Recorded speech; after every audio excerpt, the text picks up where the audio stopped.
White করলে না আমরা তো দেখলি ফেলবো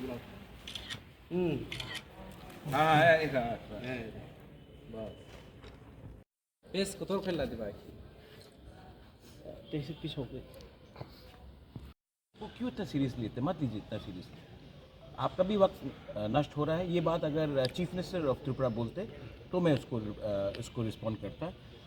ऐसे छोटे छोटे लीडर्स का बात को मैं रिस्पॉन्ड नहीं करता हूँ। उसके लिए मेरे पास बहुत लीडर्स हैं जो उनका जवाब दे देगा। चीफ मिनिस्टर ने अगर ये बात बोला होता या होम मिनिस्टर ने ये बात बोला होता तब मैं इसका जवाब देता। मेरा चीफ मुख्यमंत्री जी से रोज़ बात होता है और हमारा अच्छा रिलेशनशिप है। नीचे के लोगों को खुद को टिकट चाहिए तो टिकट के लिए वो लोग उल्टा सीधा बात करेंगे, लेकिन ज़मीन में क्या है मीडिया भी जानता है, हम भी जानते हैं, मुख्यमंत्री भी जानता है, आईबी भी जानता है, सब जानते हैं कि ज़मीन में असलियत क्या है। बस कि कोई भी कुछ बोल दे, लेकिन त्रिपुरा में तिपरा को छोड़ के और कोई पार्टी नहीं है जो तिपरा सा बुकुंग बारा के लिए बात करता है। ये बात क्लियर है।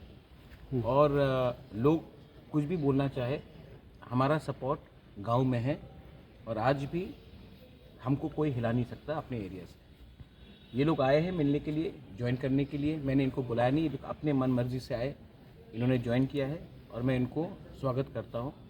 लामसोगु हाइकाहम। और आने वाले दिन में आप देखेंगे कि कोई भी लीडर कुछ बोल दे, लेकिन जो ग्राउंड में एक्चुअली सपोर्ट है, जो गांव में सपोर्ट है, वो हमारा ही है और हम नेक्स्ट इलेक्शन में और भी अच्छा करेंगे 2021 से।